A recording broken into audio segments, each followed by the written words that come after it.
বইপাঠ by আইকে চ্যানেলে আপনাদের সকলকে স্বাগতম। আমরা পড়ছিলাম গল্পে গল্পে বিশ্ব ভ্রমণ। আজকে 10ম পর্ব, মুসলমানদের উপমহাদেশে আগমন। রাশেদ, আমরা আগেই বলেছিলাম গুপ্ত যুগের অবসানের সাথে সাথেই ভারতবর্ষের প্রাচীন ইতিহাসের যুগ শেষ হয়। তারপর আমরা উত্তর ভারতের সম্রাট হর্ষবর্ধন ও বাংলার শাসক শশাঙ্কের কথা আলোচনা করেছিলাম। এখন আমরা ভারতীয় ইতিহাসের সবচেয়ে সেরা ঘটনা মুসলিম আগমন নিয়ে কথা বলবো। আমরা অনেকেই জানি ভারতবর্ষে মুসলিমদের আগমন হয় মোহাম্মদ বিন কাসিমের সিন্ধু বিজয়ের মাধ্যমে। আসলে ব্যাপারটা তা নয়, তারও বেশ আগ থেকেই মুসলিমদের আগমন হয় ভারতবর্ষে। আর ইসলামের আবির্ভাবের পূর্বেই আরবীয় বণিকরা ভারতবর্ষে যাতায়াত করত। আরব বিশ্বের সাথে আসলে ভারতবর্ষের যোগাযোগটা অনেক পুরনো। যা হোক, হযরত উমর রাদিয়াল্লাহু আনহু এর সময়ে 636 সালে মুসলিমরা প্রথম ভারতের দিকে যুদ্ধজাহাজ বাসায়। এই পর্যায়ে মুম্বাইয়ের থানে এলাকায় আক্রমণ পরিচালনা হয়েছিল। মুসলমানদের এই অভিযান সফলতা লাভ করতে পারেনি। খলিফা হযরত ওসমান রাদিয়াল্লাহু আনহু এর সময়ে 644 সালে ভারতে অভিযান পরিচালিত হয়। এই আরব অভিযানের নেতৃত্বে ছিলেন আবদুল্লাহ বিন ওমর। এই অভিযানও সফলতা লাভ করেনি। মোহাম্মদ বিন কাসেমের কয়েক বছর আগে বর্তমান পাকিস্তানের বেলুচিস্তান প্রদেশ আরবদের হস্তগত হয়। বেলুচিস্তান অধিকারী মূলত সিন্ধু বিজয়ের পথ খুলে দিয়েছিল। বর্তমান পাকিস্তানের সিন্ধু প্রদেশে ব্রাহ্মণ রাজবংশের শাসন প্রতিষ্ঠিত ছিল। এই বংশের রাজা ছিলেন দাহির। ক্ষমতাসীন ব্রাহ্মণ রাজাদের অত্যাচারে বিপর্যস্ত হয়ে পড়েছিল বৌদ্ধ ও নিম্নবর্ণের হিন্দুদের জীবন। ফলে দাহির জনপ্রিয়তা হারিয়েছিল। একই সময় প্রতিবেশী কাশ্মীরের সঙ্গে সিন্ধুর সংঘাতে রাজ্যটি আরও দুর্বল হয়ে পড়েছিল। এই প্রেক্ষাপট আরবদের সিন্ধু অভিযানে উৎসাহিত করে। মুসলিম খেলাফতের পূর্বাঞ্চল ইরাকের শাসনকর্তা ছিলেন হাজ্জাজ বিন ইউসুফ। তিনি ছিলেন একজন সাম্রাজ্যবাদী শাসক। ভারতবর্ষে মুসলিম শাসনের স্বপ্ন ছিল তার। 8 শতকের প্রথম দিকে হাজ্জাজ বিন ইউসুফের নিকট সিংহল রাজ বেশ কিছু উপঢৌকন পাঠান।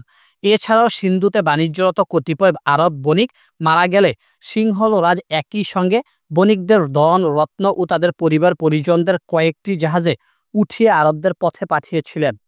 সিন্ধুর সামুদ্রিক বন্দর দেবলে এর 8টি যুদ্ধ জাহাজ জলদস্যুদের দ্বারা আক্রান্ত হয়।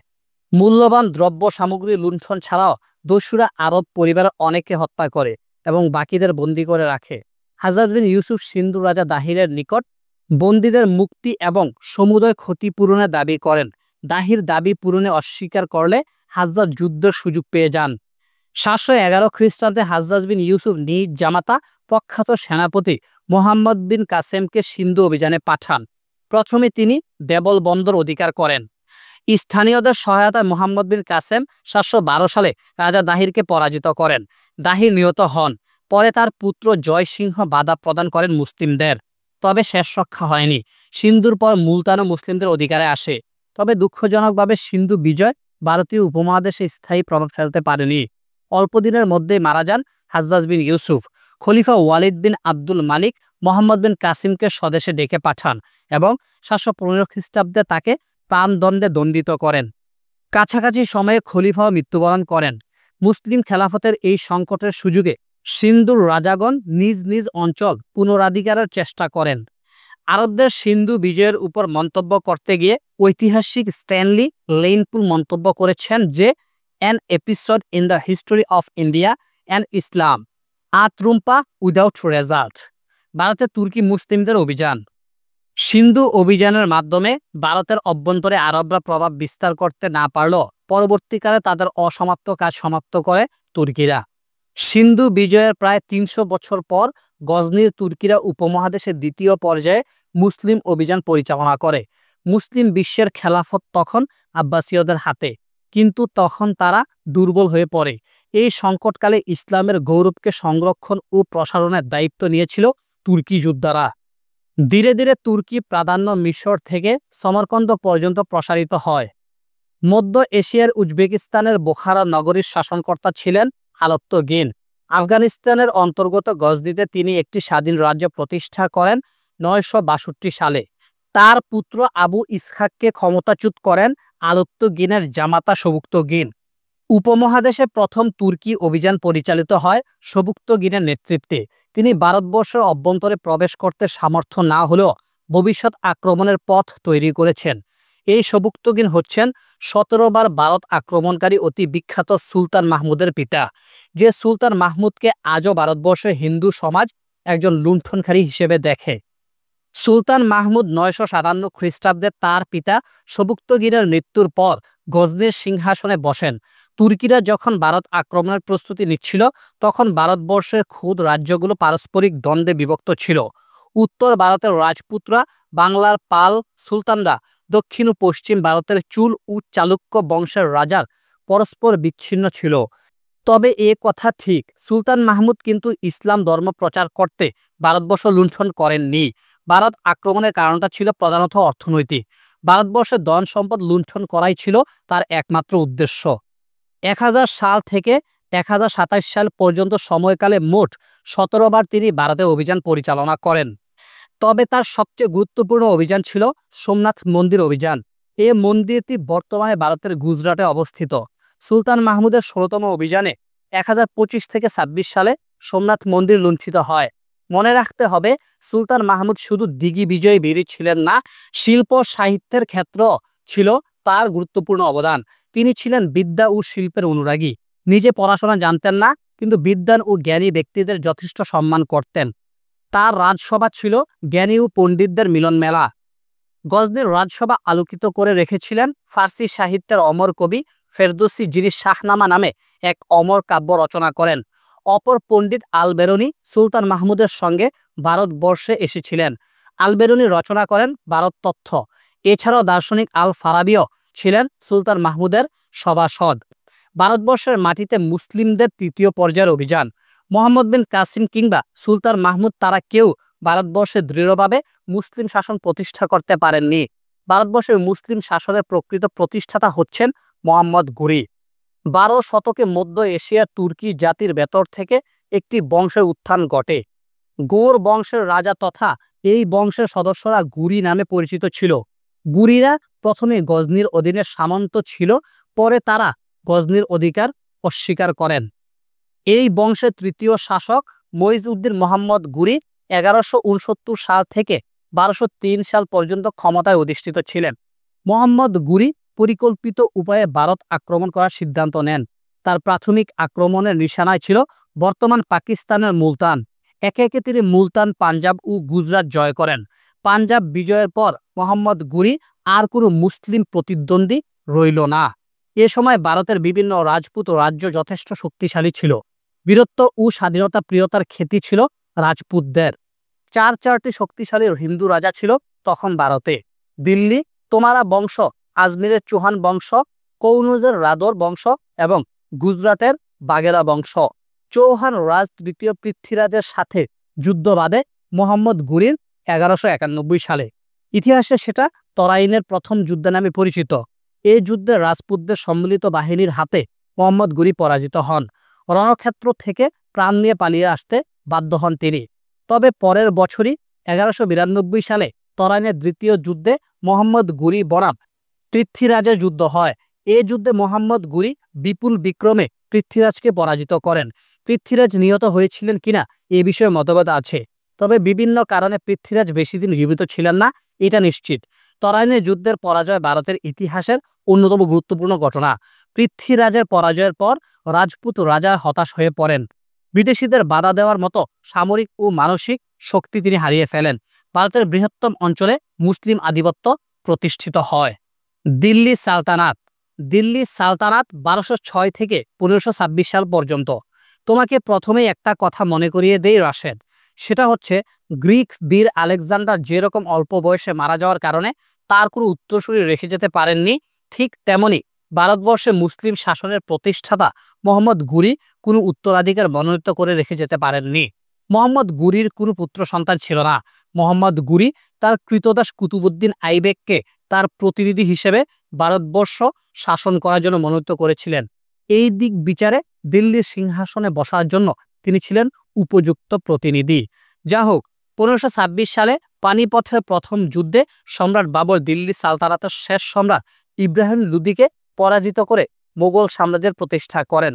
তার আগ পর্যন্ত সময়টা সুলতানি যুগ বা দিল্লির সালতানাতের যুগ নামেও পরিচিত। প্রায় 5টি মুসলিম রাজবংশ দিল্লিকে কেন্দ্র করে ভারত শাসন করে। আমরা সংক্ষিপ্তাকারে এই গল্পগুলো আলোচনা করব, কারণ এগুলো নিয়ে বিশাল আলোচনা করবে ইতিহাসবিদেরা। আমরা এগুলো সম্পর্কে মৌলিক ধারণা নিয়ে পরীক্ষার সিলেবাস শেষ করব। প্রাথমিক তুর্কি বংশ 1206 থেকে 1290 সাল। মোহাম্মদ গুরি মারা যাওয়ার পর তার 3জন সেনাপতি 3টি অঞ্চলে ক্ষমতা গ্রহণ করেন। তাজউদ্দিন ইলদুজ গজনির সিংহাসনে, নাসিরউদ্দিন কুবাচা সিন্ধুর অঞ্চলে এবং কুতুবউদ্দিন আইবেক দিল্লির সিংহাসনে বসেন। কুতুবউদ্দিন আইবেকের জীবন শুরু হয়েছিল কৃতদাস হিসেবে। নিশাপুরের কাজীর নিকট তাকে বিক্রি করা হয়। এখানে কুতুবউদ্দিন আইবেক পড়াশোনা করার সুযোগ লাভ করেন। কাজীর মৃত্যুর পর কুতুবউদ্দিন আইবেককে কিনে নেন মোহাম্মদ গুরি। কুতুবউদ্দিন আইবেক মাত্র 5 বছর রাজত্ব করেন। 1210 সালে তিনি মারা যান। দানশীল সুলতান রূপে কুতুবউদ্দিনের সুনাম ছিল। তাকে লাখ বক্স বা লাখ মুদ্রা দানকারী বলা হতো। দিল্লির কুতুব মিনার নির্মাণ তার অমর কীর্তি। কুতুবউদ্দিনের হঠাৎ মৃত্যু নতুন প্রতিষ্ঠিত তুর্কি সাম্রাজ্যের ভিত কাঁপিয়ে দিয়েছিল। সিংহাসনে বসেন কুতুবউদ্দিনের পুত্র আরম শাহ, কিন্তু আরম শাহের বিরুদ্ধে বিদ্রোহ করে ক্ষমতা নেন সুলতান ইলতুৎমিশ। 1211 থেকে 1236 সাল পর্যন্ত দিল্লির সিংহাসনে রাজত্ব করেন সুলতান ইলতুৎমিশ। 1236 সালে সুলতান ইলতুৎমিশের মারা যাওয়ার পর দিল্লির সিংহাসনে এক বৈপ্লবিক ঘটনা ঘটে। সিংহাসনে বসেন সুলতান ইলতুৎমিশের কন্যা সুলতানা রাজিয়া, কিন্তু সুলতানা রাজিয়ার পথ চলা কুসুমাস্তীর্ণ ছিল না। যদিও সুলতানা রাজিয়াকে উত্তরাধিকারী মনোনীত করে যান স্বয়ং ইলতুৎমিশ, কিন্তু কাঠ মোল্লার দলেরা সুলতানা রাজিয়াকে শাসক হিসেবে মানতে চাইত না। তারা সুলতান ইলতুৎমিশের অযোগ্য পুত্র রুকনুদ্দিন ফিরোজ শাহকে সমর্থন করে। কিছুদিন রাজত্ব করেন রুকনুদ্দিন ফিরোজ শাহ। অচিরেই রাজ্যের বিভিন্ন প্রান্তে বিভিন্ন বিদ্রোহ দেখা দেয়। অভিযাত্রা এসব সুলতানা রাজিয়াকে সমর্থন দিলে রুকনুদ্দিন ফিরোজ শাহ ক্ষমতাচ্যুত হন। তবে সুলতানা রাজিয়ার রাজত্ব বেশি দিন চলেনি। ভারতের মুসলিম শাসনের ইতিহাসে সুলতানা রাজিয়া ছিলেন প্রথম মহিলা সুলতান। রাজিয়া গোঁড়া মুসলিম মন মানসিকতায় কুঠারাঘাত করে কঠোর পর্দা প্রথা থেকে বেরিয়ে এসে রাজকার্য পরিচালনা করেছিলেন। দরবারের তুর্কি অভিজাতদের বিদ্রোহের মুখে সুলতানা রাজিয়া নিহত হন 1240 সালে। সুলতানা রাজিয়ার পরে প্রাথমিক তুর্কি বংশের বিখ্যাত 2জন সুলতান হলেন যথাক্রমে নাসিরউদ্দিন মাহমুদ ও গিয়াসউদ্দিন বলবন। খলজি বংশ 1290 থেকে 1321 সাল। মোহাম্মদ গুরি ভারতবর্ষে মুসলিম শাসনের যে বৃত্তি রচনা করেছিলেন তাকে স্থিতিশীল করেছিলেন প্রাথমিক তুর্কি বংশ বা দাস শাসকেরা। তাদের সেই ভিত্তির উপর দাঁড়িয়ে দিল্লির সালতানাতের সমৃদ্ধি ও শ্রীবৃদ্ধি ঘটাতে সক্ষম হয়েছিলেন খলজিরা। খলজিরা মূলত তুরস্কের লোক। খলজি বংশের রাজত্বকালে প্রায় সবটুকু ঔজ্জ্বল্য জড়িয়ে আছে আলাউদ্দিন খলজিকে ঘিরে। আলাউদ্দিন খলজি সুলতানি যুগের অন্যতম শ্রেষ্ঠ শাসক। যদিও খলজিদের শাসনকাল ছিল 30 বৎসরের মতো, তবুও ভারতের ইতিহাসে খলজিরা চিরস্মরণীয় হয়ে আছেন। তুগলক বংশ 1320 থেকে 1412। গিয়াসউদ্দিন তুগলক হচ্ছেন তুগলক বংশের প্রতিষ্ঠাতা। প্রায় 90 বছরের দীর্ঘ সময় তুগলক শাসন প্রতিষ্ঠিত ছিল। গিয়াসউদ্দিন তুগলকের শাসনামলে ইবনে বতুতা ভারতবর্ষ সফর করেন।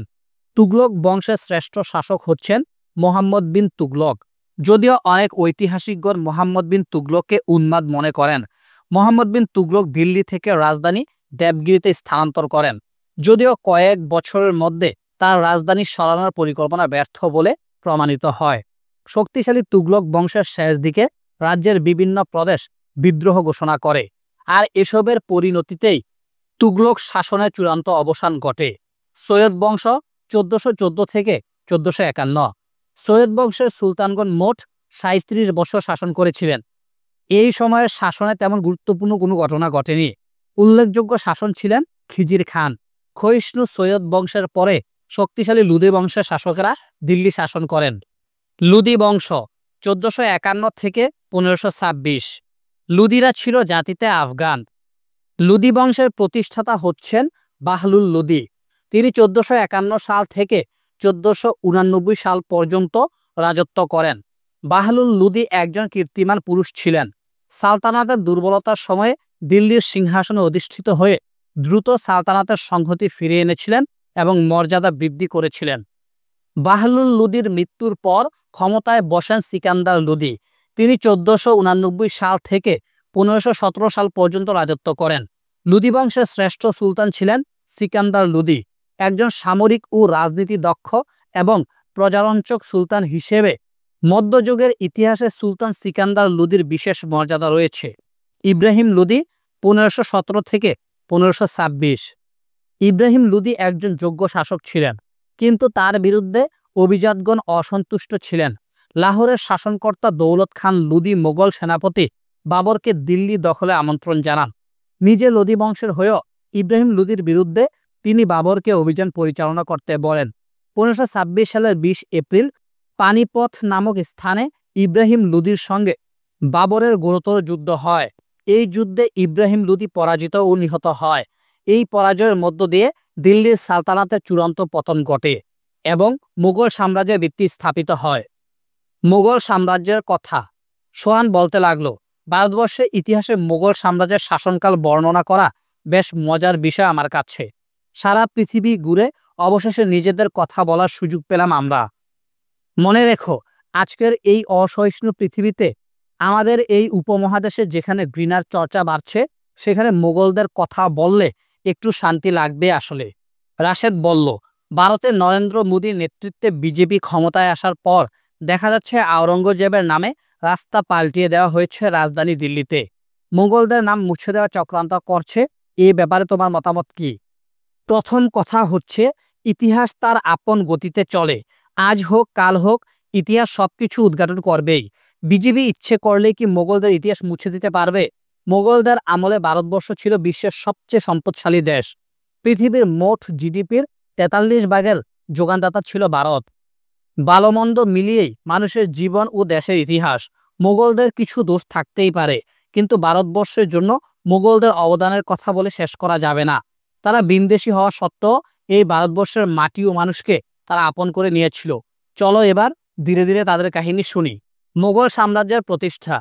এটা সবাই জানে যে 1516 খ্রিস্টাব্দে পানিপথের প্রথম যুদ্ধে দিল্লির লুদি বংশের শেষ শাসক ইব্রাহিম লুদিকে পরাজিত করে সম্রাট বাবর ভারতের মুঘল সাম্রাজ্যের ভিত্তি স্থাপন করেন। লুদি ছিলেন আফগান বংশোদ্ভূত আর বাবর ছিলেন তুর্কি। সম্রাট বাবর 1483 সালে মধ্য এশিয়ার উজবেকিস্তানে জন্মগ্রহণ করেন। পিতার দিক থেকে তিনি তৈমুর লংয়ের এবং মাতার দিক থেকে চেঙ্গিস খানের বংশধর ছিলেন। বাবরের দমনীতে এশিয়ার এই দুইজন শ্রেষ্ঠ দিগ্বিজয়ী বীর ও দুর্ধর্ষ সামরিক নেতার রক্ত প্রবাহিত। তাই বাল্যকাল থেকে তিনি ছিলেন দুঃসাহসী ও যুদ্ধপ্রিয়। বাবরের মাতৃভাষা ছিল তুর্কি। তিনি ফার্সি ভাষারও পণ্ডিত ছিলেন। মাত্র 11 বছর বয়সে তিনি পৈতৃক সূত্রে ফারগানা নামক একটি ক্ষুদ্র রাষ্ট্রের শাসক ছিলেন। তিনি পরবর্তীতে সমরকন্দ দখল করতে চেয়েছিলেন, কিন্তু নানা কারণে ব্যর্থ হন। পৈতৃক রাজ্য ফারগানা থেকেও বিতাড়িত হন। রাজ্যহারা অবস্থায় দিন অতিবাহিত করেন কিছুদিন। 1504 সালে বাবর উজবেক দলপতি শাহবানি খানের বিরুদ্ধে এক বিদ্রোহের সুযোগ নিয়ে তিনি কাবুল দখল করেন। 1511 সালে তিনি আবার সমরকন্দ দখল করার চেষ্টা করেন, কিন্তু পারেননি। ব্যর্থ হয়ে তিনি ভারতবর্ষের দিকে মনোনিবেশ করেন। বাবর তখন কাবুলের আমির। লুদি বংশের শেষ সুলতান ইব্রাহিম লুদির শাসনে অতিষ্ঠ দিল্লির অভিজাত শ্রেণী। লাহোরের শাসনকর্তা দৌলত খান এবং ইব্রাহিম লুদির চাচা আলম খান ভারতবর্ষ দখল করার জন্য বাবরকে নিমন্ত্রণ জানান। বাবরকে নিমন্ত্রণ জানানো পরবর্তীতে দৌলত খান ও আলম খানের জন্য খাল কেটে কুমির আনার সমতুল্য বলে বিবেচিত হয়। বাবর প্রথমেই 1524 সালে লাহোর জয় করেন। দৌলত খান ও আলম খান দেখলেন বাবর তাদের রাজ্য দখল করে বসবে। তারা বিরোধিতা করতে লাগলেন। যা হোক, বাবর 1526 সালে ঐতিহাসিক পানিপথের প্রথম যুদ্ধে ইব্রাহিম লুদিকে সম্পূর্ণভাবে পরাজিত করলেন। যুদ্ধে লুদি নিহত হলেন এবং তার সৈন্যবাহিনী বিধ্বস্ত হল। বাবর বিজয়ের সাথে দিল্লিতে উপস্থিত হলেন। দিল্লির জুমা মসজিদে তাকে হিন্দুস্তানের সৈনিক হিসেবে তার নামে খুতবা পাঠ হলো। পানিপথের যুদ্ধের পর বাবর এক মরণপণ সমস্যায় পড়লেন। ইব্রাহিম লুদি ছিলেন তুলনামূলক দুর্বল, কিন্তু বাবরকে প্রতিহত করার জন্য রাজপুত বীর কেশরী রানা সংগ্রাম সিংহ এক বিশাল বাহিনী প্রস্তুত করলেন। বাবরের মনে হয়েছিল তিনি যুদ্ধে হেরে যাবেন। মারওয়ার, অম্বর, গোয়ালিয়র, আজমির ও মেবারের শাসনকর্তাদের নিয়ে 80,000 সৈন্যের এক অশ্বারোহী বাহিনী নিয়ে রানা সংগ্রাম সিংহ 1527 খ্রিস্টাব্দে খানুয়ার প্রান্তরে মুখোমুখি হলেন বাবরের। অপেক্ষাকৃত কম সৈন্য নিয়েও বাবর কামান পরিচালনার দক্ষতা নিয়ে রাণা সংগ্রাম সিংহকে পরাজিত করলেন। রাণা সংগ্রাম সিংহ যুদ্ধ হতে পালিয়ে গেলেন। 2 বছর পর বাঙ্গা মন নিয়ে তিনি মারা যান। খানুয়ার যুদ্ধ জেতার ফলে বাবর আরামসে দিল্লির সিংহাসনে বসলেন, কিন্তু সে আরাম বেশি দিন হইল না। 1530 সালে বাবর মারা যান। রাশেদ বলল, আমরা যে একটা ঘটনা শুনি বাবরের মৃত্যু নিয়ে, সেটা কি সত্যি? মনে রেখো, সম্রাট বাবর লিখিত বাবরনামা গ্রন্থটি বিশ্ব সাহিত্যের এক অমূল্য সম্পদ। সম্রাট হুমায়ুন 1530 থেকে 1556। হুমায়ুন শব্দের অর্থ ভাগ্যবান, কিন্তু তার মতো এমন ভাগ্য বিড়ম্বিত শাসক মুঘলদের ইতিহাসে আর নাই। সম্রাট বাবরের ছিল 4 পুত্র। বাবর নিজে হুমায়ুনকে উত্তরাধিকার মনোনীত করে যান এবং হুমায়ুনকে নির্দেশ দিয়ে যান ভাইদের প্রতি সবসময় সদয় আচরণ করতে। হুমায়ুন ছিলেন উদারমনা ও খামখেয়ালি চরিত্রের। তিনি ভাইদের প্রতি অত্যন্ত সদয় আচরণ করতেন, কিন্তু তার এই উদারতার সুযোগ নিয়ে লাহোরের শাসনকর্তা তার ভাই কামরান বিদ্রোহী হয়ে ওঠে। হুমায়ুনের 3 জন ভাই তাকে জ্বালিয়ে মেরেছে সারা জীবন।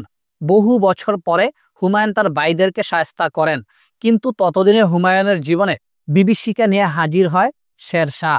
শেরশাহ হুমায়ুনকে রাজ্যহারা করেন। ভারতবর্ষের ইতিহাসে একজন প্রজা হৈতৈষী শাসক হিসেবে শেরশাহের নাম সুবিদিত।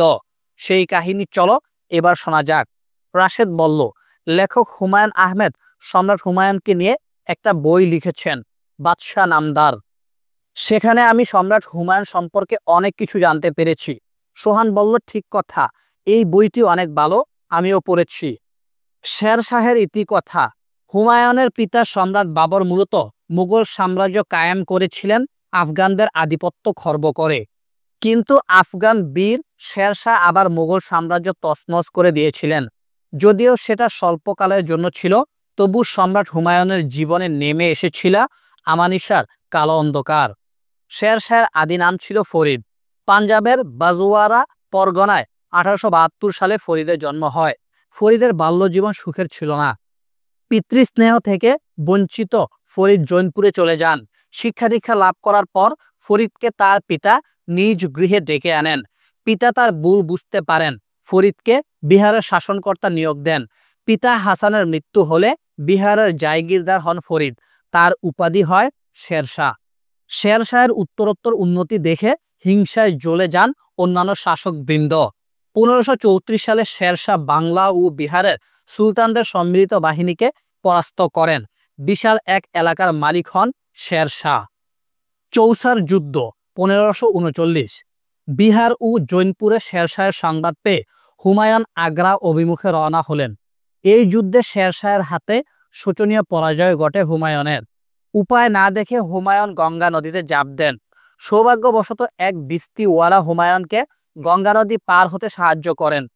হুমায়ুন পরবর্তীতে কৃতজ্ঞতা স্বরূপ এই বিস্তিওয়ালাকে একদিনের জন্য দিল্লির সিংহাসনে বসান।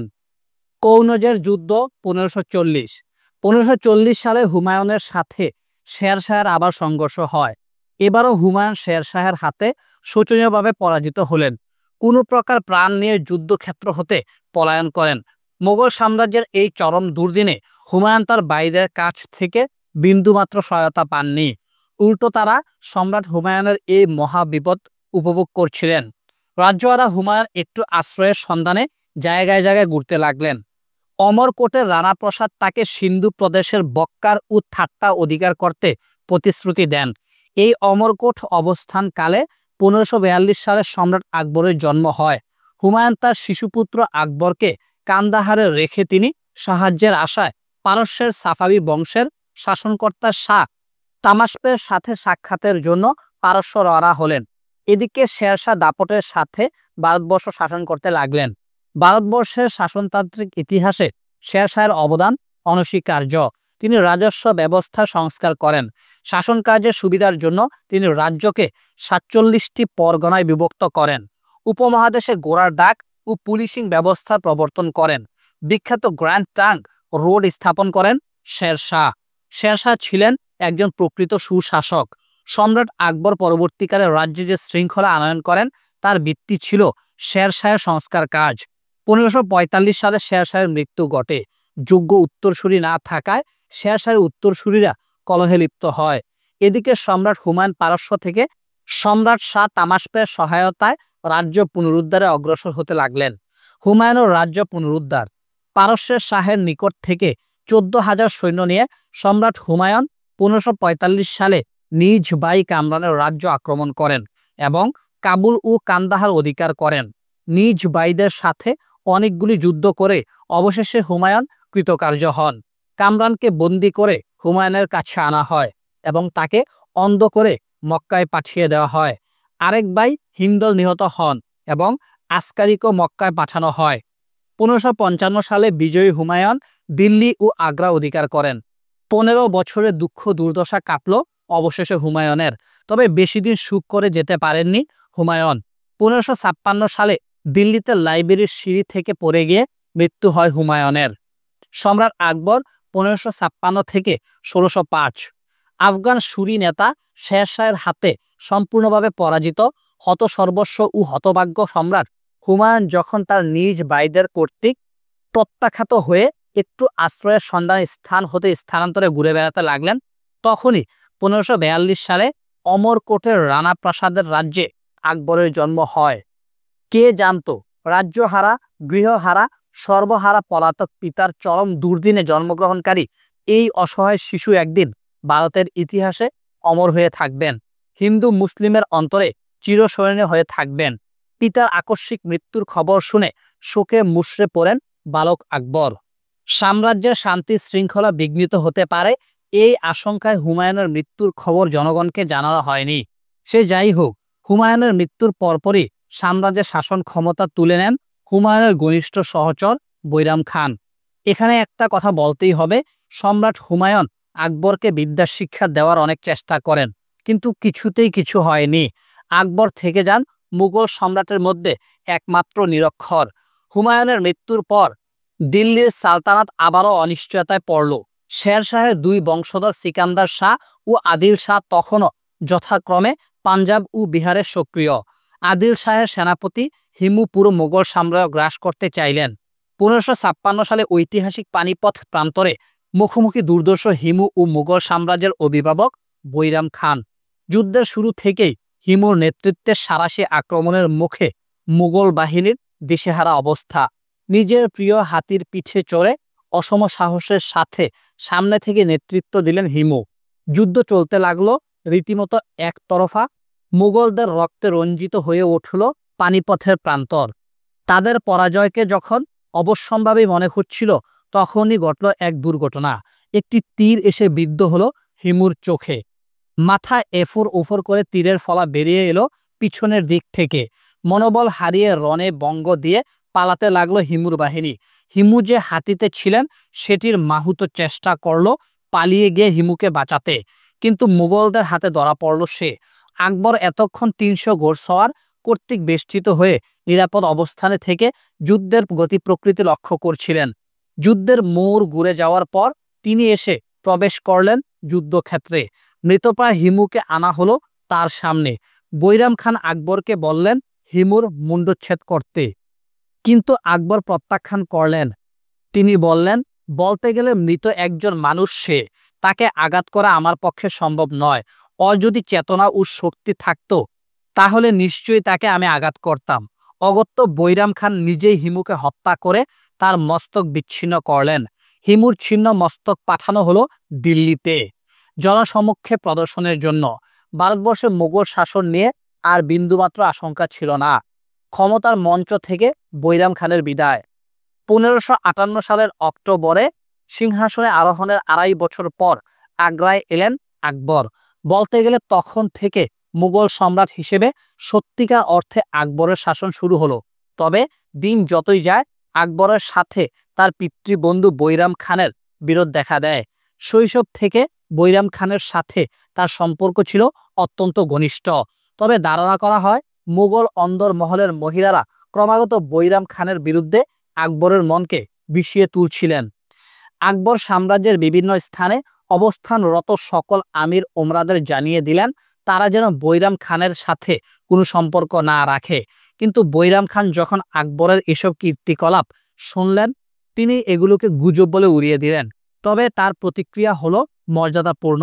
তিনি সম্রাটের সামনে গিয়ে তার বশ্যতা স্বীকারের প্রমাণ দিতে চাইলেন। শেষমেশ আকবর বৈরাম খানকে 3টি অপশন দিয়েছিলেন। তার জ্যেষ্ঠ পরামর্শক হিসেবে শাহী দরবারে থাকা, মুঘল সাম্রাজ্যের যে কোনো স্থানে জায়গির গ্রহণ করা এবং মক্কা গমন। বৈরাম খান অনেক ভেবেচিন্তে মক্কা চলে যাওয়ার সিদ্ধান্ত নিলেন। দুর্ভাগ্যজনকভাবে গুজরাটের পাঠান নামক স্থানে পৌঁছার পর পুরনো শত্রুতার বশে আফগানদের একটি দল তাকে হত্যা করে। যদিও কেউ কেউ এই হত্যাকাণ্ডের পিছনে আকবরের হাত থাকতে পারে বলে সন্দেহ পোষণ করেন, কিন্তু পরবর্তী ঘটনা প্রবাহ আকবরের জড়িত থাকাকে সমর্থন করে না। বৈরাম খানের পরিবার পরিজনদের আকবর আগ্রা নিয়ে আসেন। তিনি বৈরামের বিধবা স্ত্রী সালিমা বেগমকে বিয়ে করেন এবং তার 4 বছর বয়সী পুত্র আব্দুর রহিমের লালন পালনের দায়িত্ব নেন। পরবর্তীকালে নিজ যোগ্যতা বলে মুঘল শাহী দরবারের সর্বোচ্চ আমত্ত খানানের পদে অধিষ্ঠিত হন আব্দুর রহিম, যেমনটি হয়েছিলেন তার পিতা। আকবরের শাসনকাল। ভারতবর্ষের দীর্ঘ ইতিহাসে মাত্র 2 জন নৃপতির নামের সাথে মহান শব্দটি যুক্ত হয়েছে। তারা হলেন সম্রাট অশোক ও সম্রাট আকবর। 1556 সালে মুঘল সিংহাসনে আরোহণ করে মৃত্যুর আগ পর্যন্ত দীর্ঘ 49 বছর রাজত্ব করেন তিনি। এ সময় ভারতে মুঘল শাসনকে কেবল সম্প্রসারিতই করেননি, একে দিয়েছিলেন দৃঢ়ভিত্তি, যার উপর নির্ভর করে তার উত্তরসূরিরা শাসন কাজ চালিয়ে গেছেন। আকবর রাজপুতদের সাথে বন্ধুত্বপূর্ণ সম্পর্ক প্রতিষ্ঠা করেন। তিনি বুঝতে পারলেন প্রতিপক্ষ হিসেবে রাজপুতরা দুর্দমনীয় হলেও বন্ধু হিসেবে হতে পারে অমূল্য। কাজেই তাদেরকে যদি আস্থায় নেওয়া যায় তাহলে মোগলদের ক্ষতির তুলনায় লাভই বেশি। আকবর একাধিক রাজপুত শাসকের কন্যাকে বিয়ে করলেন, তার ছেলেদেরকেও বিয়ে করালেন।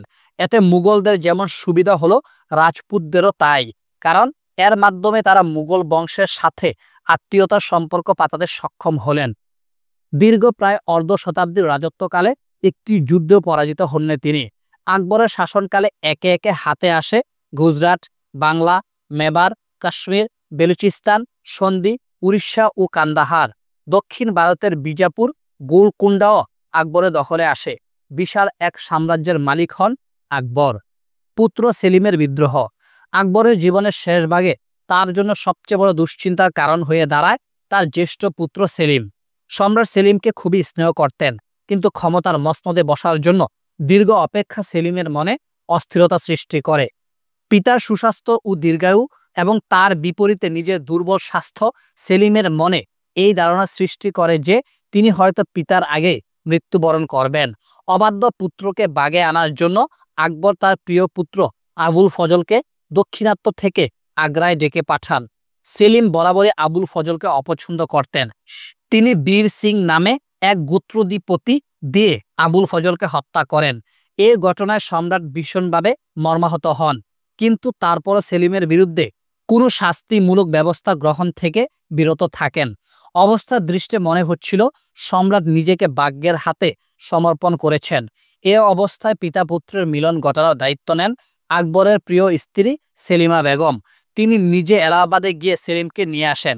আগ্রা দুর্গে আকবরের মা হামিদা বানু বেগমের উপস্থিতিতে পিতা পুত্রের অশ্রুসজল মিলন ঘটল।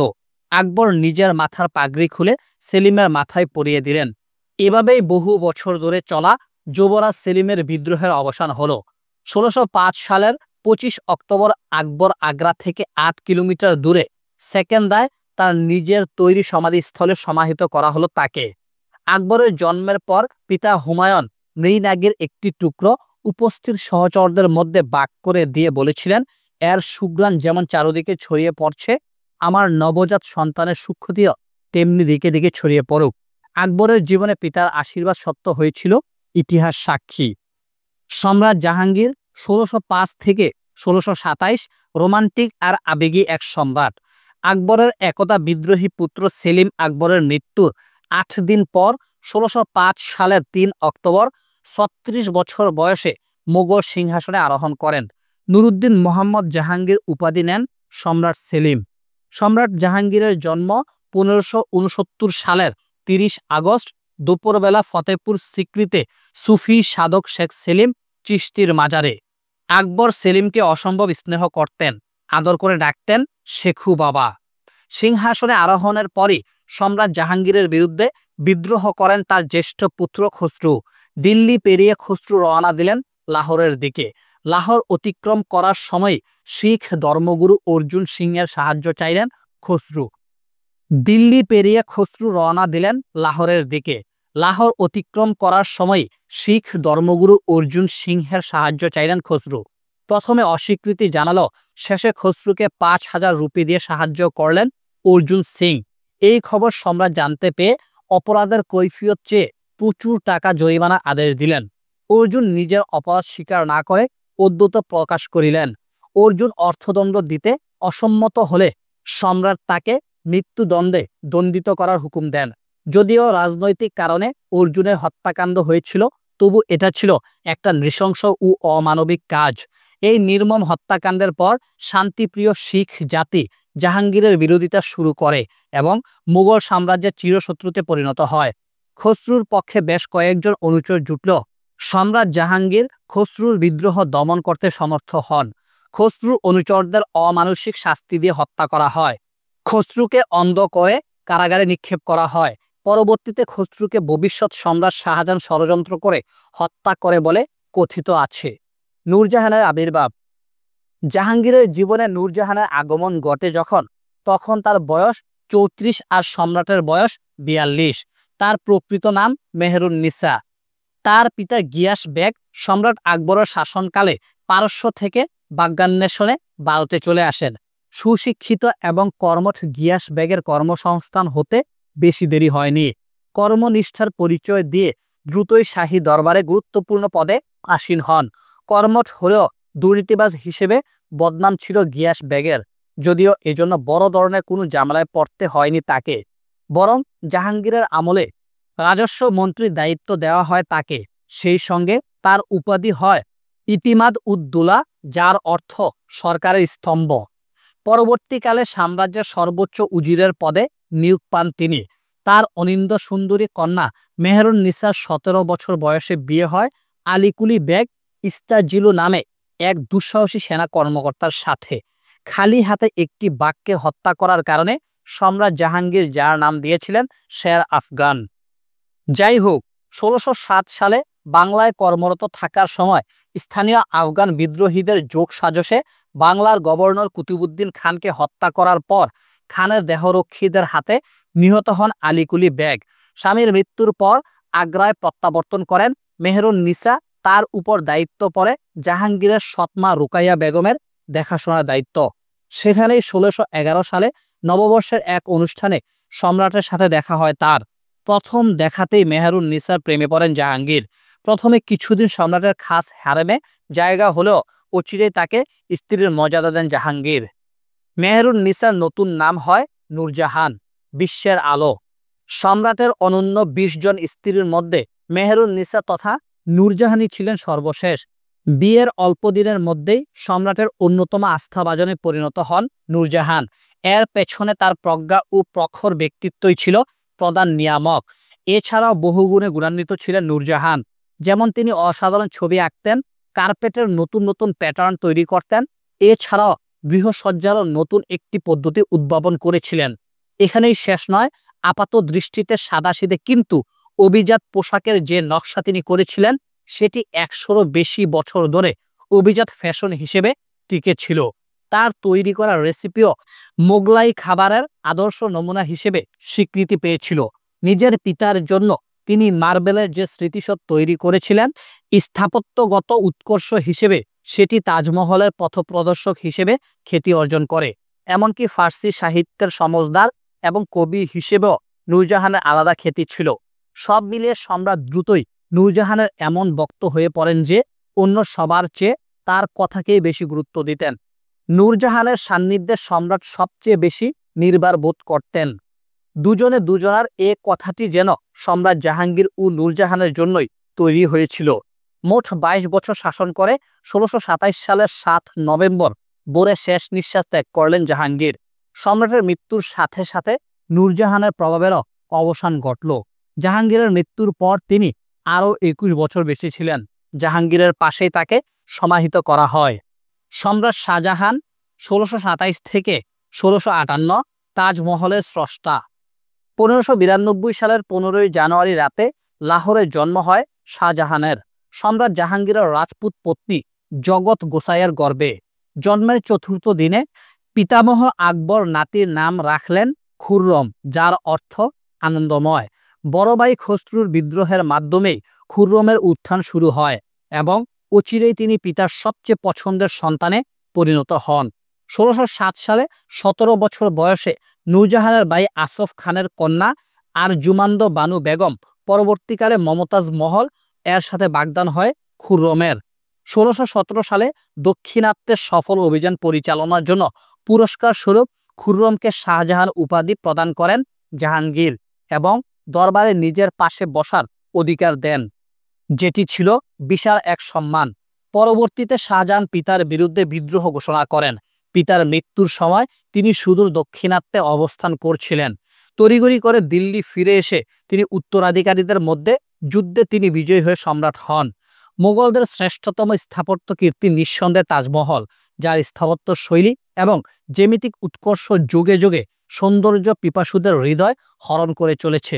বিবাহিত জীবনের 19 বছরে সম্রাটকে একে একে 8টি পুত্র ও 6টি কন্যা সন্তানের জন্ম দেন আরজুমান্দ বানু তথা মমতাজ মহল। 1631 সালের 17ই জুন কন্যা গওহর আরার জন্ম দিতে গিয়ে মৃত্যু ঘটে মমতাজ মহলের। মমতাজের সমাধিস্থলে তিনি প্রথমে বিশাল স্মৃতিসৌধ নির্মাণ শুরু করেন। এর নাম প্রথমে শাহজাহান দিয়েছিলেন রওজা-ই মুনাব্বারা, কিন্তু পরবর্তীকালে মমতাজ মহলের নামানুসারে তাজমহল নামেই বিখ্যাত হয়ে ওঠে। 20,000 শ্রমিক প্রায় 22 বছর যাবৎ কাজ করে তাজমহল নির্মাণে। গোটা প্রকল্পের কাজ তত্ত্বাবধানের দায়িত্বে ছিলেন সম্রাটের প্রধান স্থপতি উস্তাদ আহমেদ লাহোরী। শুধু তাজমহল নয়, সম্রাট শাহজাহানের আরও কয়েকটি অমর স্থাপত্য কীর্তি রয়েছে। দিল্লির জামে মসজিদ, আগ্রার মতি মসজিদ, সিন্দুর থাট্টায় আরেকটি মসজিদ, দিওয়ানে খাস এবং লাহোরের শালিমার বাগ। সম্রাট শাহজাহানের আরেকটি উল্লেখযোগ্য কাজ ছিল ময়ূর সিংহাসন তৈরি করা। পরিব্রাজক তেবার্নিয়ারের মতে ময়ূর সিংহাসন নির্মাণে সর্বমোট ব্যয় হয়েছিল 17 কোটি রুপির মতো। 1634 সালে সর্বপ্রথম ময়ূর সিংহাসনে বসেন শাহজাহান। বহুবার হাত বদল হয়ে এই ময়ূর সিংহাসনে এখন ব্রিটিশ রাজ পরিবারের কাছে। সিংহাসন নিয়ে শাহজাহানের 4 পুত্রের মধ্যে নির্মম ও রক্তক্ষয়ী সংঘর্ষ। সম্রাট শাহজাহানের ছিল 4 পুত্র, মুরাদ, সুজা, দারা ও আওরঙ্গজেব। সম্রাট শাহজাহানের সবচেয়ে প্রিয় পুত্র ছিলেন দারা। 1657 সালে অসুস্থ অবস্থায় সম্রাট শাহজাহান যখন দারাকে উত্তরসূরি নির্বাচন করেন, বাকি 3 পুত্র কেউ রাজধানীতে ছিলেন না। সুজা ছিলেন বাংলায়, আওরঙ্গজেব ছিলেন দক্ষিণাত্যে এবং মুরাদ গুজরাটে। কিন্তু পিতার নিকটে থাকা এবং শতভাগ সমর্থন থাকা সত্ত্বেও শেষ পর্যন্ত উত্তরাধিকারের যুদ্ধে বিজয়ী হতে পারেননি দারা। ধর্মীয় ব্যাপারে দারা ছিলেন অতিমাত্রায় উদার, যা নিষ্ঠাবান মুসলিম আওরঙ্গজেব ও তার সমমানদের ক্ষোভের কারণ হয়েছিল। দারা নিয়মিতভাবে বেদ, উপনিষদ, বাইবেল সহ সুফিদের নানা রচনা পাঠ করতেন। ইসলাম ও হিন্দু ধর্মের মধ্যে সমন্বয় সাধনের উদ্দেশ্যে তিনি মাজুমা উল বাহরাইন অর্থাৎ 2 সমুদ্রের মিলন নামে একটি পুস্তক রচনা করেছিলেন। হিন্দু পণ্ডিতদের সহায়তা নিয়ে নিজেই সংস্কৃত থেকে উপনিষদ অনুবাদ করেছিলেন ফার্সিতে। এইসব কারণে আপন ভাই হওয়া সত্ত্বেও আওরঙ্গজেব প্রচণ্ডভাবে ঘৃণা করতেন দারাকে। দারাও ঘৃণা করতেন আওরঙ্গজেবকে। পর্যটক মানুচ্ছি লিখেছেন, আওরঙ্গজেবের জন্মের পর এক জ্যোতিষী নাকি শাহজাহানকে জানিয়েছিলেন এই সন্তান তার জন্য ক্ষতির কারণ হবেন এবং এজন্য সম্রাট আওরঙ্গজেবকে নিয়ে সবসময় দুশ্চিন্তায় থাকতেন। পিতার এই অবিশ্বাসের বিষয়টি আওরঙ্গজেব জানতেন এবং তাকে বাদ দিয়ে নাস্তিক দারাকে বেশি পছন্দ করার জন্য সম্রাটকে তিনি কখনোই ক্ষমা করতে পারেননি। আওরঙ্গজেব আর দারার মতোই সুজা এবং মুরাদও শাহী তখতের জন্য সমান উদ্গ্রীব ছিলেন। টানা 17 বছর বাংলার গভর্নর ছিলেন শাহ সুজা। তার সামরিক ও প্রশাসনিক দক্ষতা ছিল প্রশংসনীয়। সম্রাট কর্তৃক মনোনীত উত্তরাধিকারী দারাকে না মেনে নিজেকে সম্রাট ঘোষণা করলেন মুরাদ। বাংলার গভর্নর শাহ সুজাও দারাকে ক্ষমতাচ্যুত করতে চাইলেন। অন্য 2 ভাই তড়িঘড়ি করে নিজেদের বাদশাহ হিসেবে ঘোষণা দিল। স্বভাবগতভাবে সতর্ক আওরঙ্গজেব এগোলেন ধীরসুস্থে। প্রথম মোকাবেলা হলো দারার সাথে শাহ সুজার। দারার জ্যেষ্ঠ সন্তান সুলাইমান শিকোর নেতৃত্বে 20,000 অশ্বারোহী বাহিনী সোজাকে পরাজিত করলেন। যুদ্ধে পরাজিত হয়ে শাহ সোজা বিহারের দিকে পালিয়ে গেলেন। এবার দক্ষিণ ভারতে থেকে দিল্লির উদ্দেশ্যে রওনা দিলেন সম্রাট আওরঙ্গজেব। মুরাদের বাহিনী আওরঙ্গজেবের সাথে যোগ দিল। দুই ভাইয়ের যৌথ বাহিনীকে প্রতিরোধ করার নির্দেশ দিলেন দারা। দারার ভরসা ছিল যশবন্ত সিং এর নেতৃত্বাধীন রাজপুত বাহিনী। 6,000 সৈন্য হারিয়ে যশবন্ত সিং এর বাহিনী যুদ্ধক্ষেত্র থেকে পালিয়ে গেল। দারা অচিরেই 50,000 সৈন্যের বিশাল বাহিনী প্রস্তুত করে আওরঙ্গজেব ও মুরাদের মোকাবেলা করার প্রস্তুতি নিচ্ছিলেন। পুত্রদের কলহ দেখে অসুস্থ ও বৃদ্ধ শাহজাহান উদ্যোগ নেন মিটমাট করার, কিন্তু সাম্রাজ্যের লোভে বৃদ্ধ পিতার নসিহত শোনার মতো অবস্থানে ছিল না কোনো পুত্রই। শামগড়ের যুদ্ধে প্রায় 10,000 সৈন্য হারিয়ে লাহোরের উদ্দেশ্যে পালিয়ে গেলেন দারা। বীর বিক্রমে আওরঙ্গজেব দিল্লি রওনা দিলেন। প্রিয় পুত্র দারার পরাজয়ে সম্রাট শাহজাহান মুষড়ে পড়লেন। পুত্র দারাকে সান্ত্বনা দিলেন তিনি। আওরঙ্গজেবের হাতে তার বিপদ হতে পারে এই আশঙ্কায় পিতা শাহজাহান পুত্রের কাছে উপহার হিসেবে প্রিয় তরবারি পাঠালেন এবং আগ্রায় আমন্ত্রণ জানালেন। কিন্তু এটি ফাঁদ হতে পারে ভেবে আওরঙ্গজেব তা প্রত্যাখ্যান করলেন। উল্টো আগ্রার দুর্গ তার কাছে সমর্পণের দাবি জানালেন। সম্রাট শাহজাহান পুত্রের দাবি প্রত্যাখ্যান করে আগ্রা দুর্গ রক্ষার প্রস্তুতি নিচ্ছিলেন। 3 দিন ধরে পিতা পুত্র গুলি বিনিময় চলল। অবশেষে পুত্র আওরঙ্গজেবের হাতে পতন ঘটল শাহজাহানের আশ্রয়স্থল আগ্রা দুর্গ। আওরঙ্গজেব পুত্র মোহাম্মদ সুলতানকে পাঠালেন সম্রাটের সাথে দেখা করার জন্য। তার উপর নির্দেশ ছিল সম্রাটকে গৃহবন্দী করে রাখার। পুত্রের সান্নিধ্যে অসহায় সম্রাট শাহজাহান ব্যাকুল হয়ে কান্নাকাটি করলেন, কিন্তু তার বারংবার অনুরোধ সত্ত্বেও আওরঙ্গজেব তার সাথে দেখা করলেন না। এরপর আরো 8 বছর বেঁচে ছিলেন সম্রাট শাহজাহান। এ সময়ের মধ্যে একবারও পিতার সাথে দেখা করতে পারেননি আওরঙ্গজেব। এমনকি পিতার মৃত্যুর পর তার অন্ত্যেষ্টিক্রিয়ায়ও শরিক হননি। 1659 সালের জুনের 20 তারিখে আওরঙ্গজেব সিংহাসনে আরোহণ করলেন। পিতা শাহজাহানকে আগ্রার দুর্গে বন্দী করলেন। পিতাকে দেখাশোনা করার জন্য বোন জাহানারাকে সাথে থাকার অনুমতি দিলেন। আওরঙ্গজেব যখন দিল্লির সিংহাসনে নিরঙ্কুশ ক্ষমতার অধিকারী হলেন, তখন তার সাথে থাকা ভ্রাতা মুরাদ বিদ্রোহ করল। মুরাদ দেখলেন আওরঙ্গজেবের জন্য তিনি খামোখাই পরিশ্রম করলেন। ক্ষমতা পেয়ে আওরঙ্গজেব তাকে পাত্তা দিচ্ছে না। মুরাদের মতিগতি টের পেয়ে আওরঙ্গজেব তাকে কারাগারে নিক্ষেপ করলেন। আওরঙ্গজেবের অপর ভাই বাংলার গভর্নর শাহ সোজা এবার আওরঙ্গজেবের মোকাবেলা করতে এলাহাবাদ পৌঁছলেন। শাহ সোজাকে শায়েস্তা করার জন্য আওরঙ্গজেব দায়িত্ব দিলেন নিজ পুত্র মোহাম্মদ সুলতান এবং মীর জুমলাকে।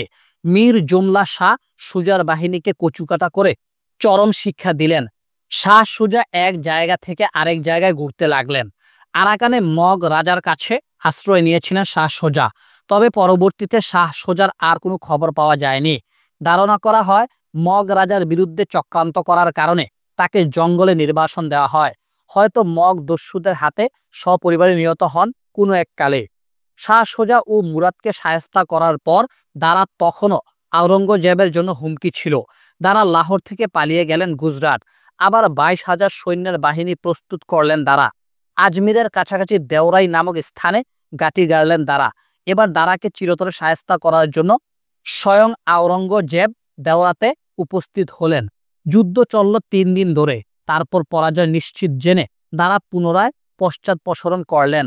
আওরঙ্গজেবের রাজা জয় সিংহ ও বাহাদুর খানকে পাঠালেন দারাকে দাওয়া করার জন্য। তার উদ্দেশ্য ছিল পারস্যে আশ্রয় নেওয়ার, কিন্তু মালিক দিওয়ান নামে এক আফগান উপজাতির নেতার হাতে ধরা পড়লেন। মালিক দিওয়ান তাকে তুলে দিলেন জয় সিং ও বাহাদুর খানের হাতে। 3 মাস পর দারা তার পুত্র সিফির সুকো ও 2 কন্যাকে দিল্লি নিয়ে এলেন বাহাদুর খান। দিল্লির রাজপথে হাতির পিঠে চড়ে ঘুরানো হলো দারাকে।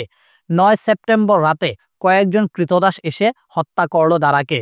তার ছিন্ন মস্তক আওরঙ্গজেবের কাছে পাঠানো হলো। সম্রাট যাতে নিশ্চিত হতে পারেন যে তার সবচেয়ে প্রবল শত্রু আসলে নিহত হয়েছেন। দারা জ্যেষ্ঠ পুত্র সুলাইমান শিকরে একই পরিণত হলো। গোয়ালিয়র দুর্গে বন্দী অবস্থায় মারা যান তিনি। অন্যদিকে মুরাদকে বিভিন্ন কারাগারে প্রায় 3 বছর ধরে বন্দী করে রাখা হয়। অবশেষে 1661 সালের ডিসেম্বরে মৃত্যুদণ্ডে দণ্ডিত করা হয় তাকে। মুরাদের শেষ শয্যা হয় গোয়ালিয়র দুর্গে বিশ্বাসঘাতকদের গোরস্থানে। এভাবে আওরঙ্গজেবের নিরঙ্কুশ বিজয়ের মাধ্যমে সম্রাট শাহজাহানের 4 পুত্রের মধ্যে উত্তরাধিকারের ভাতৃঘাতী যুদ্ধের পরিসমাপ্তি ঘটে। সম্রাট আওরঙ্গজেব ১৬৫৯ থেকে ১৭০৭। মোগল সম্রাটদের মধ্যে আওরঙ্গজেবের শাসনকাল অনেক ঐতিহাসিকদের কাছে আসলে বিতর্কিত বিষয়। আওরঙ্গজেবের জীবন সুন্নি ইসলামের কঠোর অনুশাসনে পরিচালিত। তার ধর্মপরায়ণতা ছিল প্রশ্নাতীত। পবিত্র কোরআন মুখস্থ করেছিলেন এবং নিজ হাতে কোরআনের অনুলিপি তৈরি করতেন। বেশ কিছু হিন্দু ঐতিহাসিক মন্দির ধ্বংস করার জন্য আওরঙ্গজেবকে দোষারোপ করেন। ব্যাপারটা আসলে পুরোপুরি সত্য নয়, তবে এটা ঠিক। হিন্দু ধর্মীয় উৎসবগুলোর প্রতি তার একরকম বিদ্বেষ ছিল। তিনি অমুসলিমদের প্রতি জিজিয়া কর আরোপ করেছিলেন। সম্রাট আওরঙ্গজেবের সময় মারাঠা শক্তিগুলো জ্বালিয়ে মেরেছে মোগলদের। মারাঠা বীর ছত্রপতি শিবাজী সম্রাট শাহজাহানের আমল থেকে মোগলদের প্রতি চির উৎপাতের কারণ হয়ে দাঁড়িয়েছিল। আওরঙ্গজেব শিবাজীকে ডাকতেন পাহাড়ি ইঁদুর। ধীরে ধীরে পাহাড়ি ইঁদুর থেকে সিংহে রূপান্তরিত হন শিবাজী। মুঘল সেনাপতি আফজল খাঁকে বাঘ নখ দিয়ে হত্যা করেন শিবাজী। তারপর শিবাজীর সাথে সন্ধি করেন আওরঙ্গজেব। কিন্তু এসব ছিল সাময়িক। মারাঠাদের সাথে মোগলদের যুদ্ধ চলতেই থাকলো। দক্ষিণ ভারতের বিজাপুর থেকে গোলকোন্ডা সব রাজ্য দখল করেন আওরঙ্গজেব। টানা ২৫ বছর তিনি ব্যয় করেন দক্ষিণাত্যের যুদ্ধক্ষেত্রে। ১৭০৭ সালে ৩ মার্চ শুক্রবার ফজর নামাজ আদায়ের পরই অচেতন হয়ে পড়েন সম্রাট আওরঙ্গজেব। সকাল ৯টার দিকে মারা যান তিনি। সে সময় পুত্র ও প্রপৌত্র মিলিয়ে প্রাপ্তবয়স্ক যুবরাজের সংখ্যা ছিল ১৭। এদের মধ্যে উত্তরাধিকারীর যে রক্তক্ষয়ী যুদ্ধ শুরু হবে তার শেষ কিভাবে হবে তা নিয়ে গভীর উদ্বেগের মধ্যে দিন কাটছিল তার। বাস্তবিকই সম্রাট আওরঙ্গজেবের মৃত্যুর পর মুঘল সাম্রাজ্য আরো বেশি অন্তকলহে জড়িয়ে পড়ল। ধীরে ধীরে পতনের দিকে যেতে লাগলো এককালের পরাক্রমশালী মুঘল সাম্রাজ্য। ইউরোপীয়দের আগমন। ১৪৯৮ সালে পর্তুগিজ নাবিক ভাস্কো দা গামা ইউরোপ থেকে ভারতে আসার জলপথ আবিষ্কার করলে সমৃদ্ধশালী ভারতের দিকে নজর পড়ে সাম্রাজ্যবাদী ইউরোপিয়ান দেশগুলোর। প্রথম আগমন করে পর্তুগিজরা, তারপর নেদারল্যান্ডের অধিবাসী ডাচরা, এরপর ডেনমার্কের অধিবাসী ডিনেমাররা এবং সবশেষে ফরাসি ও ইংরেজরা। সবাইকে হারিয়ে ব্রিটিশরাই এই উপমহাদেশে তাদের কলোনি গড়ে তোলে। সে অনেক কাহিনী আমরা তার চুম্বক অংশ তুলে ধরব।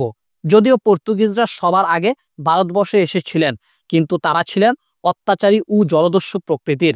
তারা এই দেশের কোথাও স্থায়ী বসতি গড়তে পারেন নাই। নেদারল্যান্ডের ডাচরা ইউনাইটেড ইস্ট ইন্ডিয়া কোম্পানি গঠন করেছিলেন। প্রাথমিক অবস্থায় ডাচরা অনেকগুলি বাণিজ্য কুঠি নির্মাণ করেছিল। সুরাট, কুচিন, চুচুড়া, কাশিমবাজার ইত্যাদি স্থানে তাদের কুঠি ছিল। ডাচরা পর্তুগিজদের হারিয়ে দিলেও ইংরেজদের সাথে তারা আর পারেনি। বাধ্য হয়ে ডাচরা ভারতবর্ষে ব্যবসা বাণিজ্য ত্যাগ করে ইন্দোনেশিয়ায় তাদের কলোনি তৈরি করলো। পর্তুগিজ আর ডাচরা শক্তিহীন হওয়ার পর মাঠে থাকলো ইউরোপের দুই ঐতিহ্যবাহী সাম্রাজ্যবাদী শক্তি, ব্রিটেন ও ফ্রান্স। এই দুই শক্তির মধ্যকার দ্বন্দ্বের কথা আমি ইউরোপের ইতিহাস বর্ণনার সময় আলোচনা করেছি, তাই এখানে আর উল্লেখ করলাম না। তবে ব্রিটিশ সাম্রাজ্যবাদীদের সম্পর্কে কিছু অতিরিক্ত তথ্য দিয়েই ভারতবর্ষে ইউরোপীয়দের আগমন সম্পর্কে কথাগুলো শেষ করব। এই বইয়ের অন্য জায়গায় আমি বলেছি কোম্পানি সংগঠন সৃষ্টি হয়েছিল পাপ কাজ করার জন্য। বিশ্বব্যাপী হত্যা, লুণ্ঠন আর দস্যুবৃত্তি করাই ছিল কোম্পানির মূল কাজ। ১৬০০ খ্রিস্টাব্দে রানী এলিজাবেথের অনুমতি নিয়ে ইস্ট ইন্ডিয়া কোম্পানি গঠিত হয়। মোগল সম্রাট জাহাঙ্গীরের আমলে নবগঠিত ইস্ট ইন্ডিয়া কোম্পানির প্রতিনিধি উইলিয়াম হকিন্স সম্রাট জাহাঙ্গীরের দরবারে তাশরিফ আনয়ন করেন ১৬০৯ সালে। হকিন্সকে সম্রাট মজা করে বলতেন ইংলিশ খান নামে। জাহাঙ্গীরের সাথে মজার সম্পর্ক গড়ে উঠেছিল হকিন্সের। তবে সম্রাট জাহাঙ্গীরের দরবারে সবচেয়ে বিখ্যাত ব্রিটিশ দূত হচ্ছেন টমাস রো। ১৬১৬ সালে আজমিরে আনুষ্ঠানিকভাবে সম্রাটের কাছে নিজের পরিচয়পত্র পেশ করার মাধ্যমে জাহাঙ্গীরের দরবারে রোর যাত্রা শুরু হয়।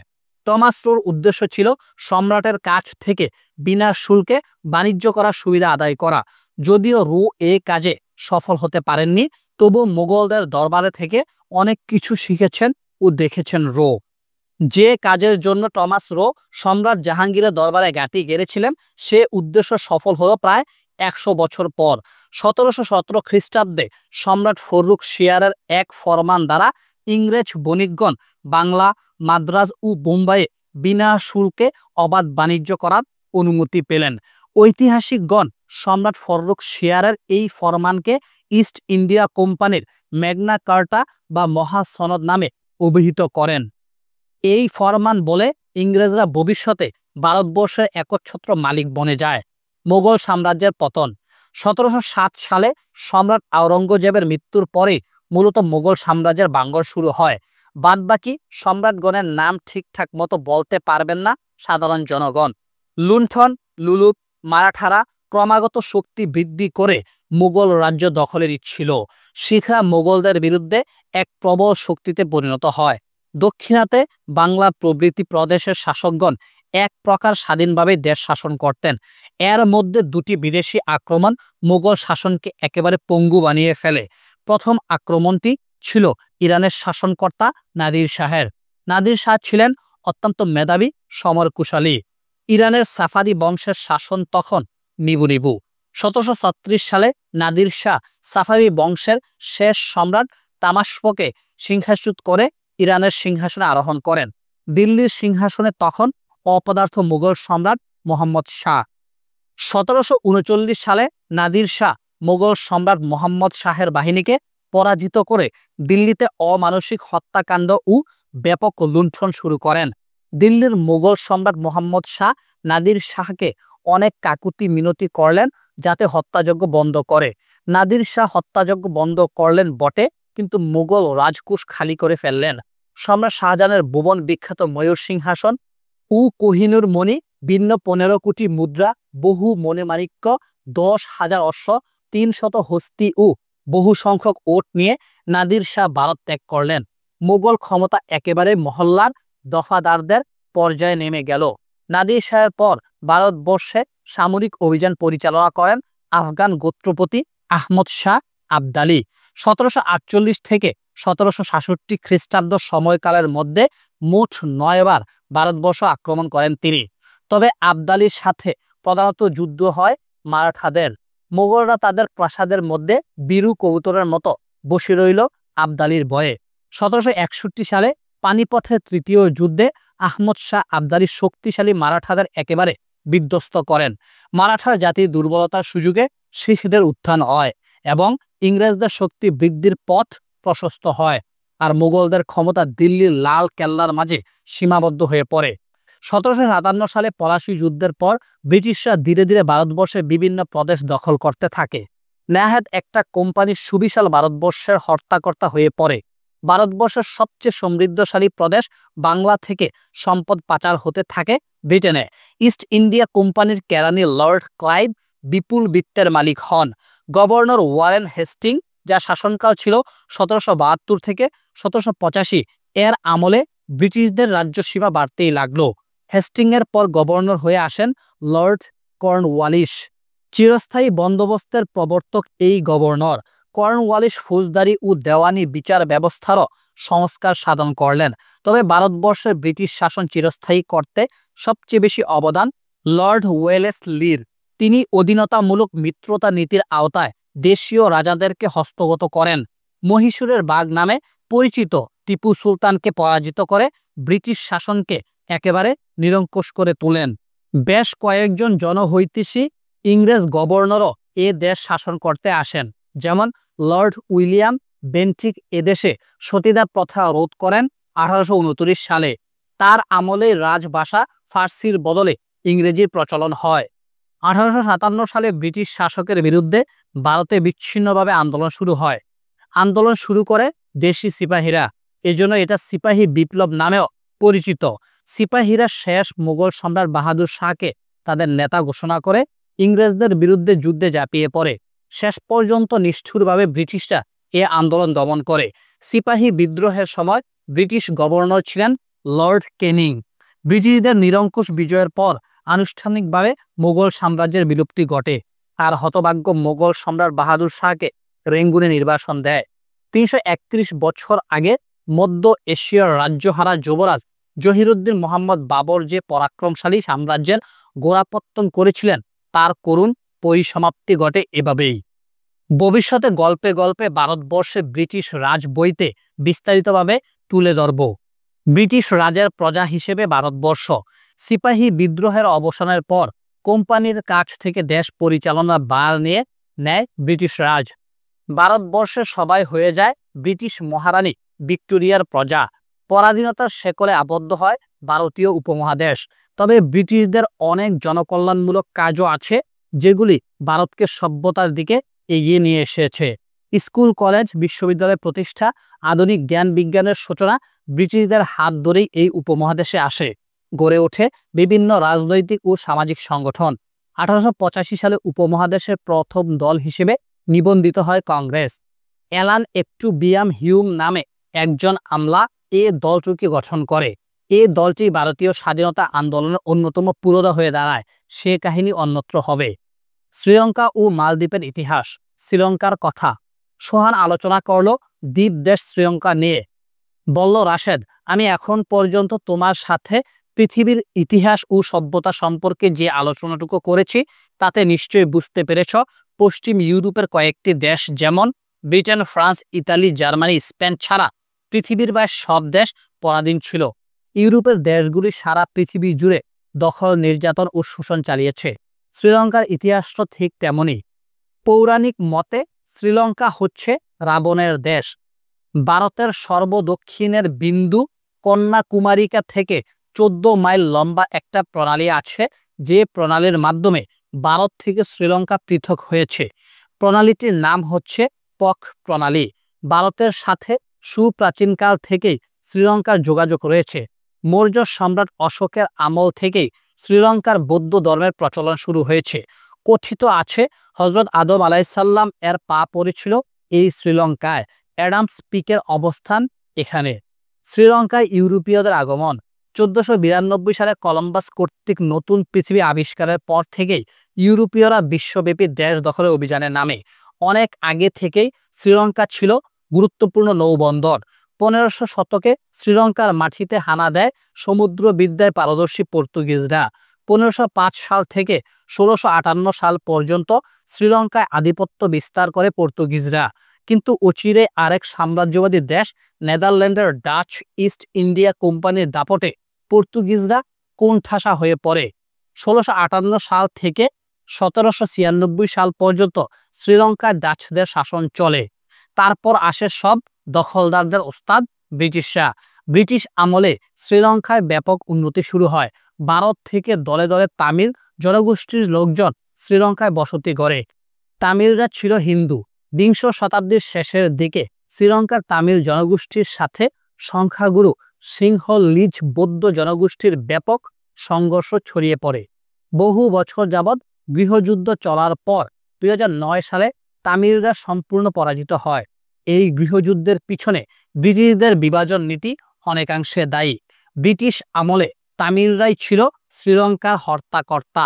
ব্রিটিশরা শ্রীলঙ্কাকে বলতো সিলন। 1948 সালের 4 ফেব্রুয়ারি শ্রীলঙ্কা ব্রিটিশের কাছ থেকে স্বাধীনতা লাভ করে। মালদ্বীপের কথা। মালদ্বীপ ভারত মহাসাগরে অবস্থিত খুব ছোট্ট একটা দেশ। আয়তন মাত্র 298 বর্গ কিলোমিটার। এশিয়ার সবচেয়ে ক্ষুদ্রতম দেশ মালদ্বীপ। মালদ্বীপের প্রাচীন ইতিহাস কিছুটা শ্রীলঙ্কার সাথে মিল। অতীতে বৌদ্ধ ধর্মের প্রচলন ছিল, কিন্তু পরবর্তীতে আরব বণিকরা এখানে ইসলামী সালতানাত গড়ে তোলে। মুসলিম দ্বিবেহী রাজ্য গড়ে ওঠে। সেই রাজ্যের নামে মালদ্বীপের ভাষার নাম হচ্ছে দ্বিবেহী। বিখ্যাত পর্যটক ইবনে বতুতা মালদ্বীপে অবস্থান করেছিলেন। তখন সেখানে ইসলামী হুকুমত কায়েম ছিল। বরাবরের মতোই মালদ্বীপে পর্তুগিজদের আগমন ঘটে। তারপর শ্রীলঙ্কার মতোই ডাচদের হাতে পর্তুগিজদের পতন হয়। তারপর আবার ব্রিটিশদের আগমন। 1965 সালে ব্রিটিশদের কাছ থেকে মালদ্বীপ স্বাধীনতা লাভ করে। নেপাল ও ভুটানের ইতিহাস। নেপালের কথা। নেপালিরা অত্যন্ত সাহসী ও ব্যক্তিত্ব সচেতন জাতি। এক সময় পৃথিবীর একমাত্র হিন্দু রাষ্ট্র ছিল নেপাল। পরবর্তীতে সংবিধান সংশোধন করা হয়েছে। ব্রিটিশদের রেজিমেন্টে একসময় নেপালি সৈন্যদের খুব নামডাক ছিল। নেপালি সৈন্যরা গোর্খা নামে পরিচিত ছিল। নেপালের রাজতন্ত্র ছিল একসময়। 1742 সালে পৃথ্বীনারায়ণ শাহ নেপালে বংশানুক্রমিক রাজতন্ত্রের প্রচলন ঘটান। 2008 সালে নেপালে রাজতন্ত্রকে বিলুপ্ত করে গণতান্ত্রিক সরকার ব্যবস্থা প্রবর্তিত হয়। ব্রিটিশ আমলে নেপাল ব্রিটিশদের সাথে সমঝোতা করে চলার কারণে তার স্বাধীনতা রক্ষা পায়। যদিও নেপালের অনেক ভূখণ্ড ব্রিটিশের দখলে চলে আসে, তবুও নেপাল দেশটা ব্রিটিশ আমলে এক প্রকার স্বাধীন ছিল। এটা কোনো সাধারণ কথা নয়। নেপাল মূলত পরিচিত হিমালয় পর্বতের জন্য। বিশ্বের সবচেয়ে উঁচু পর্বত শৃঙ্গ নেপালেই অবস্থিত। ভূবেষ্টিত রাষ্ট্র হয়, নেপালে কোনো সমুদ্র বন্দর নেই। ভুটানের কথা। ভুটানও অত্যন্ত ছোট রাষ্ট্র। চীন ও ভারতের সাথে তার সীমান্ত রয়েছে। নেপালের মতো ভুটানও ব্রিটিশদের সাথে চুক্তি সম্পাদন করে তার স্বাধীনতা বজায় রেখেছিল। 1949 সালে ভারতের সাথে একটা চুক্তি হয় ভুটানের, যে চুক্তির বদৌলতে ভারত এক প্রকার অভিভাবক হয়ে পড়েন ভুটানের। ভারতই ভুটানের অর্থনীতি ও পররাষ্ট্রনীতি নিয়ন্ত্রণ করে। অবশ্য যতই দিন যাচ্ছে, ভুটানের লোকজনের মধ্যে জাতীয়তাবাদী চেতনা বেড়েই চলছে। ভারতের কবল থেকে মুক্ত হয়ে স্বাধীনভাবে চলতে চায় ভুটান। আপনারা শুনছিলেন গল্পে গল্পে বিশ্ব ভ্রমণ। আজকে শেষ হলো। যারা প্রথমবার মতো শুনছেন, অবশ্যই আমাদের চ্যানেলটি সাবস্ক্রাইব করবেন। ধন্যবাদ সবাইকে।